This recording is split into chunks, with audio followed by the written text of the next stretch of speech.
Madame, Monsieur, bonjour. Merci de nous prêter attention à l'une de l'actualité de ce dimanche 2 juin. Rejet des 2 dossiers de candidature et impossibilité de tenir les élections présidentielles du 4 juillet prochain. Le Conseil constitutionnel vient de se prononcer.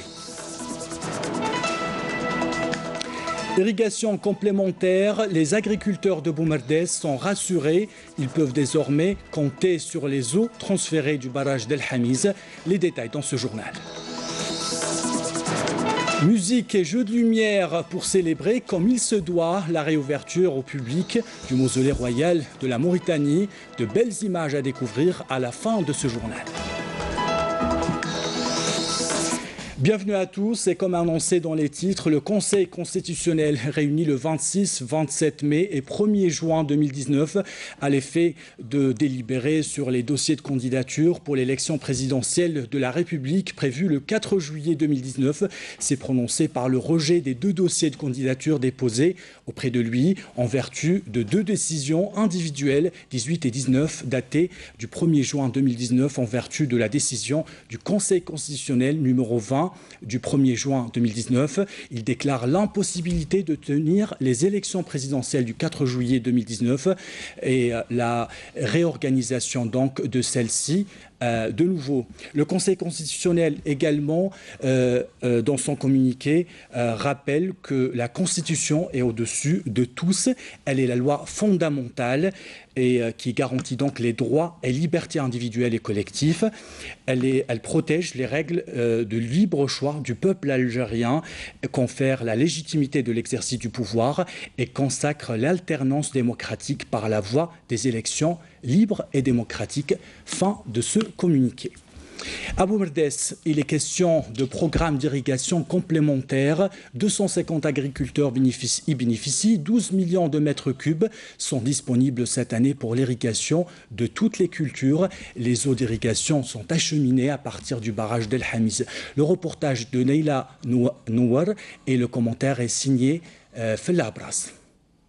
Mohamed et Youssef, 2 agriculteurs parmi 250 autres ayant bénéficié de l'irrigation complémentaire au niveau de la Daïra Khemis El Khachna.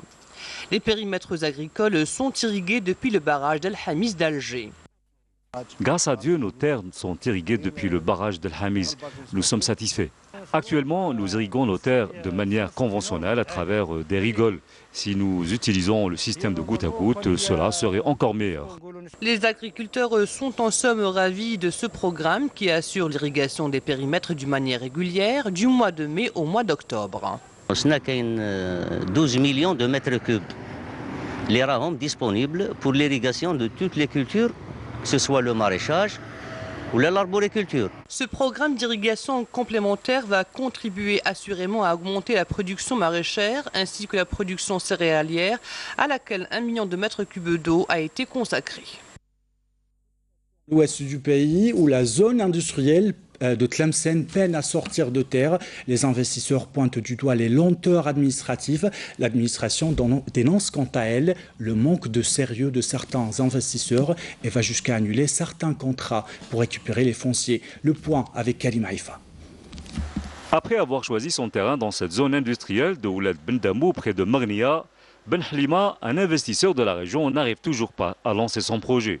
Certes, les travaux de terrassement assez frais ont été achevés, mais les contraintes et les lenteurs administratives bloquent à ce jour toute construction sur son terrain. Pour avoir un permis de construire, il faut attendre 4 ou 5 mois. Vous vous rendez compte? On a fait plusieurs écrits et rapports au Wali pour qu'il intervienne et trouve enfin une solution pour ce terrain. Nous sommes en train d'aménager cette zone industrielle qui s'étend sur 106 hectares. L'avancement des travaux avoisine les 70%. Aujourd'hui, nous sommes en conflit avec le bureau d'études ainsi que le maître d'ouvrage à cause de la réalisation d'une canalisation d'assainissement qui traverse toute la zone, d'où le retard enregistré dans les travaux. Et ce n'est pas tout. La plupart des projets lancés dans cette zone d'activité sont à l'arrêt à l'heure actuelle. Les autorités concernées n'avaient d'autre choix que de sanctionner les investisseurs porteurs de ces projets. Nous avons enlevé بالمجموع على مستوى ولاية تلمسان 57 ملف que nous avons annulé. Nous avons proposé à l'annulation à M. Louali, qui lui a pris acte de les annuler. من ضمنهم في هذه la zone industrielle بالذات à peu près une quinzaine d'entreprises pour lesquelles nous avons annulé les arrêtés ويبقى العقار يعني واجد لطالبين آخرين. Malgré les difficultés, la wilaya de Tlemcen compte, grâce à cette nouvelle zone industrielle, accompagner tous les jeunes investisseurs désireux de s'installer dans la région, véritable réservoir de ressources naturelles et de main-d'œuvre qualifiée qu'il faut exploiter pour créer la richesse à forte valeur ajoutée. Nous allons à Béchar à présent pour vous parler d'une unité de production de lait Ruqayya. Elle approvisionne le marché local à hauteur de 50% de ses besoins. Des jeunes ingénieurs fraîchement diplômés sont recrutés qui veillent justement à la qualité et l'hygiène. Mais l'usine voit plus loin. Elle souhaite désormais inaugurer sa propre ferme pour améliorer la qualité de la production de lait. Le commentaire est signé Naïma Haouch. 20 000 litres de lait jour est le rendement de cette unité de production de Béchar qui répond à hauteur de 50% de la demande locale. Nous avons entre 20 et 25 000 litres jour. Nous alimentons Béchar et ses alentours et nous produisons également le petit lait et le yaourt. L'importance de cette unité réside non seulement dans ses capacités à répondre aux exigences du marché local, mais elle est également pourvoyeur de postes d'emploi. Ainsi, 35 jeunes de la région ont bénéficié de postes permanents. Il est également question d'élargir le projet en créant une ferme pilote de production de lait de vache et de chamelle. Un équipement de production, l'ANAYA, il est opérationnel à 50% de sa capacité. On a 5000 litres heure, mais pour le moment on produit les 50%, c'est-à-dire 2500 heures. On a des analyses quotidiennement soit les produits qui sortent ou le nettoyage de l'équipement, parce que les analyses qui sont conformes, le produit sont de bonne qualité. Donc, qu'est-ce qu'on a une anomalie ou des défauts là, on la correction tout de suite. L'unité de production laitière de Béchar est un exemple d'investissement réussi. Ses propriétaires ambitionnent d'en faire un pôle régional. Économie à présent, les nouvelles statistiques provisoires de la direction des études et de la prospective des douanes viennent de tomber. L'occasion pour nous de revenir justement sur les indicateurs macroéconomiques de l'Algérie. Deux constats s'imposent, un déficit de la balance de paiement et une baisse de la facture d'importation, notamment des carburants. Plus de détails avec Adel Bouhams. 1,84 milliard de dollars. Tel est le déficit enregistré par la balance commerciale de l'Algérie durant les 4 premiers mois de 2019. Alors qu'en 2018, il s'était établi à 1,83 milliard de dollars. Un déficit dû entre autres à la baisse des exportations algériennes qui ont atteint 13,33 milliards de dollars durant cette même période, contre 13,53 milliards de dollars à la même période de l'année écoulée, soit une légère baisse de près de 1,5% au moment où les importations ont atteint 15,17 milliards de dollars contre 15,37 milliards de dollars en légère baisse de 1,30%. L'essentiel des ventes algériennes à l'étranger est représenté par les hydrocarbures avec 93,54% du volume global des exportations pour un montant de 12,47 milliards de dollars. Les exportations hors hydrocarbures, quant à elles, demeurent marginales avec moins d'1 milliard de dollars, soit 6,46% du volume global des exportations, une baisse de plus de 12% comparativement à la même période en 2018. Il y a lieu de signaler la chute de près de 61% de la facture d'importation des carburants qui s'est établie à près de 213 millions de dollars contre 544 millions de dollars l'année passée, tout comme la facture des biens alimentaires dont les importations se sont chiffrées à près de 3 milliards de dollars, enregistrant une baisse de 11,35%. La même tendance a été enregistrée par les biens d'équipement agricole.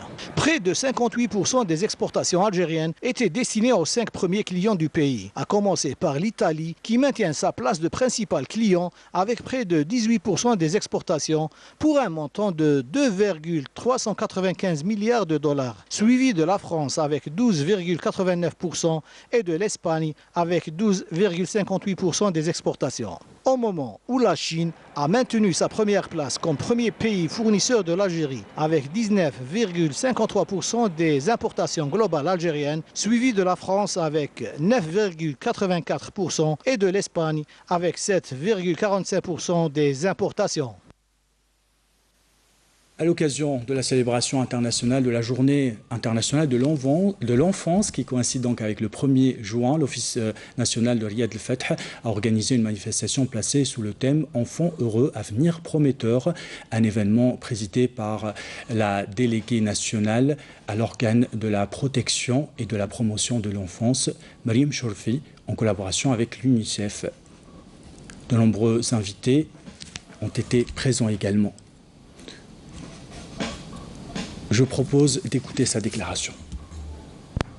هذه الاحتفالية اليوم جات من أجل مشاركة الأطفال عيدهم هذا العالمي، وهي كما راكم تشوفوا عبارة عن تظاهرة كبيرة جدا فيها احتفالات وحفل غنائي داخل القاعة، فيها ورشات للأطفال للرسم والموسيقى وإبداعات الأطفال أيضا موجودة هنايا نيكلون، يعني كل شيء للأطفال متوفر. إن شاء الله نقول لكل أطفال الجزائر عيد سعيد، كل سنة وهم بألف خير، كل سنة وإحنا في خدمتهم إن شاء الله.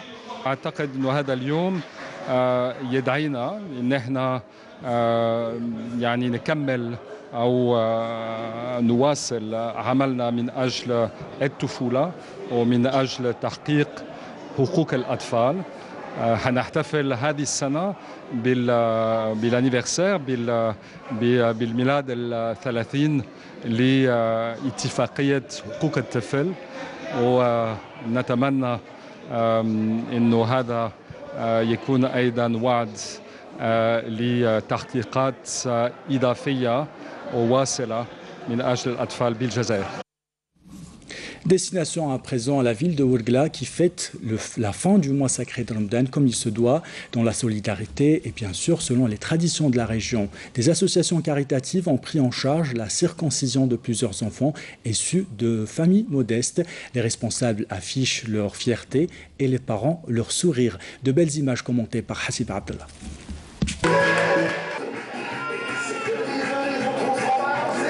Laylat el-Qadr, ou nuit du destin, nuit de haute spiritualité et de générosité, elle est aussi l'occasion pour les associations caritatives de prendre en charge les enfants démunis et leur offrir un moment de bonheur. Cheb Hachid, responsable du centre culturel Haroun al-Rachid, et les associations Esperanza et Rifaq al-Khir ont organisé une soirée festive pour les enfants de Oued Khorish.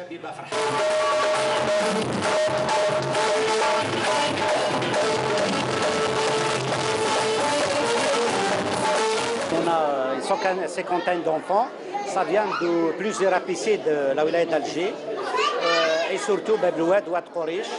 On est là avec le centre culturel Haroun al-Rachid, avec Madame Chabha.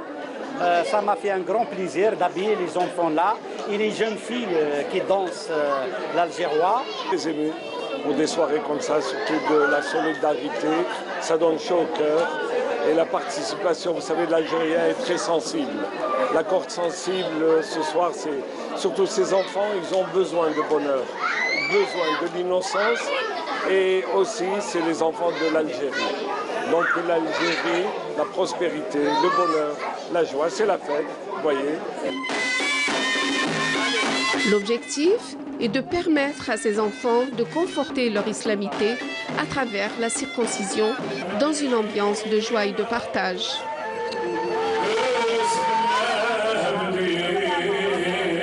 Vraiment le vrai bonheur. Comme chaque année, je suis invité par Chabha pour assister et partager cette joie avec ces familles, avec ces petits qui sont circoncisés cette année aussi. Donc moi, je suis là, je leur donne de ma présence, c'est tout ce que je peux faire pour ces enfants-là et je partage avec eux cette joie. Et comme je disais toujours, je m'appelle Mayalina Chaibi, je profite pour dire Saha Aïdkom ou Saha Ramadankom pour tous les Algériens et pour ma mère et mon père. Une agréable soirée qui s'est achevée par le henna, remise de cadeaux aux enfants. Ces enfants qui sont l'avenir de notre pays et qui garderont en mémoire ces moments de vrai bonheur. Voilà, donc c'était une ambiance comparable à celle de Ouargla, mais qui se déroulait à Alger justement, dans la commune de Oued Krish, où plusieurs associations ont réuni justement des enfants issus de familles modestes. Une cérémonie de circoncision a eu lieu justement. Le reportage était signé Maya Zerouri. Donc on va à Ouargla pour découvrir une autre ambiance, une ambiance dans le sud du pays, où plusieurs associations justement ont réuni un certain nombre d'enfants pour justement une cérémonie de circoncision. Regardez. Comme chaque année, des concours religieux sont organisés à Ouargla à l'occasion du mois sacré. Et comme à chaque fois, les lauréats sont honorés à la fin du mois. Nous organisons plusieurs activités ramadanesques au niveau des différentes communes de la wilaya, notamment cette 4e édition du concours de l'apprentissage du Coran, ainsi que la 13e édition du festival du chant religieux. La circoncision est elle aussi un des événements les plus importants en ce mois du jeûne. Plusieurs associations caritatives à Ouargla prennent d'ailleurs l'initiative de couvrir les frais de cette opération pour ceux qui n'ont pas les moyens. Cette année, ce sont les familles pauvres relevant du secteur de la sécurité et des collectivités locales qui y ont bénéficié. C'est une bonne chose qui se répète chaque année dans notre secteur. La circoncision concerne 15 enfants. Cette opération concerne bien sûr les enfants des familles démunies qui sont au nombre de 42. C'est une très bonne initiative en ce mois de Ramadan. Je dis Mabrouk, mes félicitations aux circoncis d'aujourd'hui.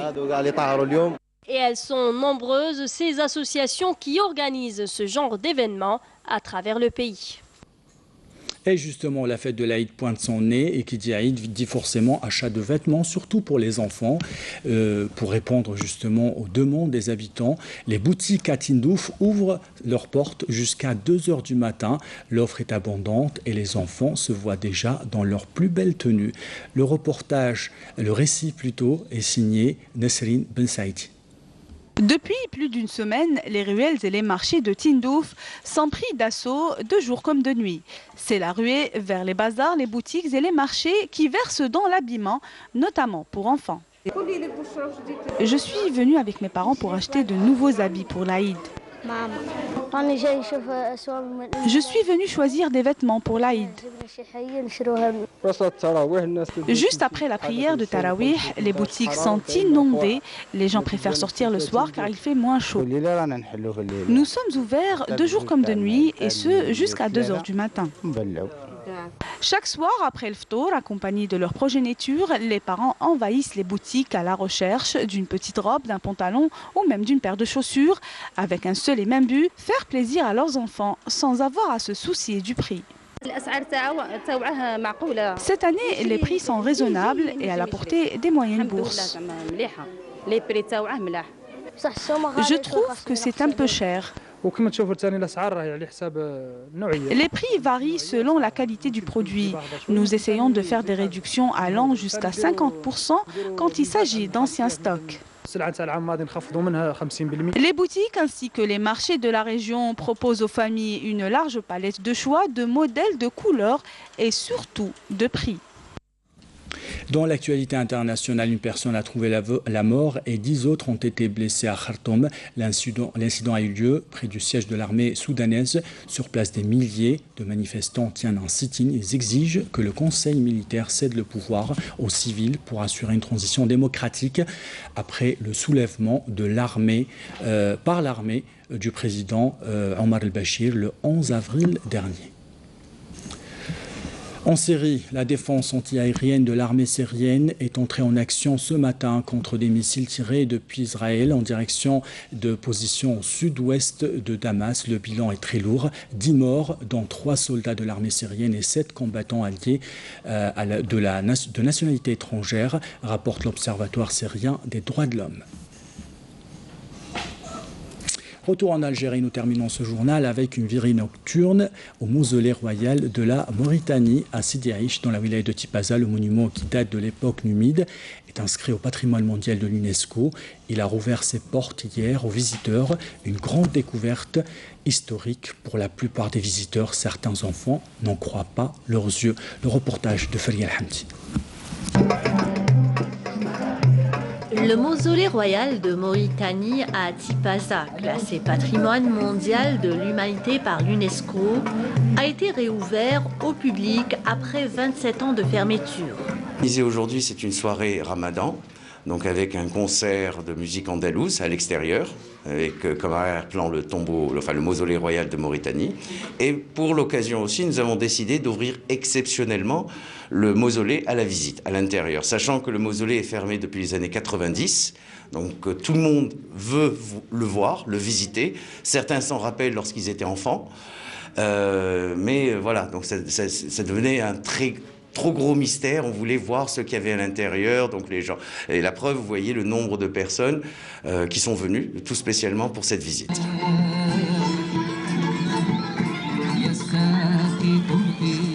Il est déjà minuit. Pour les amoureux de découverte, une visite guidée accompagnée de spécialistes en archéologie. Ces nombreux visiteurs n'ont pas caché leur admiration et stupéfaction, mêlée de fierté et d'orgueil à la découverte de ce site d'exception, qui se situe sur les hauteurs de Sidi Rachid, avec une vue plongeante sur la côte du Chenois.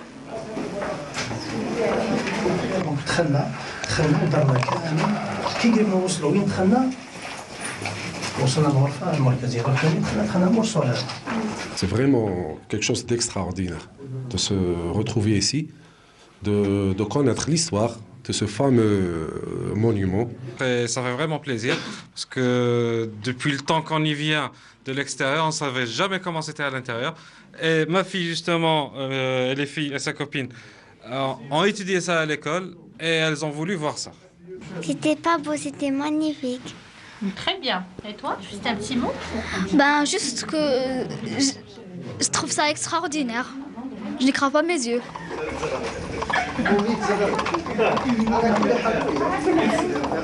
Les visiteurs du mausolée royal de Mauritanie ont été invités à la découverte de ces différents passages séparés d'une galerie menant à la chambre funéraire. Les mélomanes n'ont pas raté cette belle occasion. Une soirée andalouse de haute facture a été animée par la troupe de l'association El Menara de Cherchel.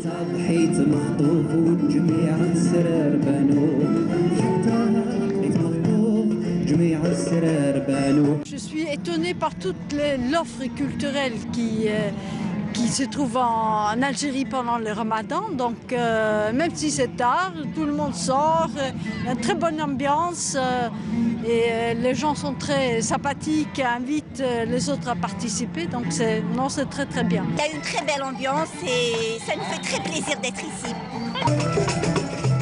Un joyau architectural qui remonte à plus de 2000 ans et qui confirme le génie de nos ancêtres.